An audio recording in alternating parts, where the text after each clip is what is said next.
आमचे आदरणीय अरुण भाऊ पांडव यांनी या अनाथ मुलांना इथे येऊन अन्नदान केलं. खरं तर सगळ्यात महत्वाचं दान जर असेल तर एक अन्नदान आणि दुसरं ज्ञानदान.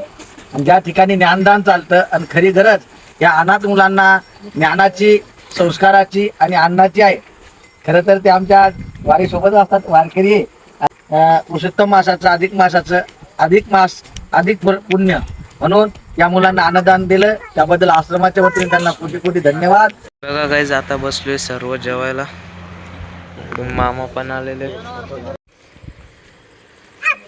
आणि तिथलची एक महत्वाची गोष्ट म्हणजे ते जे महाराज होते, तर ते महाराज त्यांच्या स्वतःच्या पैशानं पूर्ण मुलांना जेवण वगैरे खर्च सर्व त्यांचा असते. म्हणजे तिथे कुठल्याही प्रकारची देणगी येत नाही किंवा काही येत नाही. असंच तर समजा कोणी दिलं वगैरे किंवा तुम्हाला कोणाला जर समजा काही दान वगैरे करायचं असेल, अन्न दान करायचं असेल, तर तुम्हाला नंबर देतोच मी.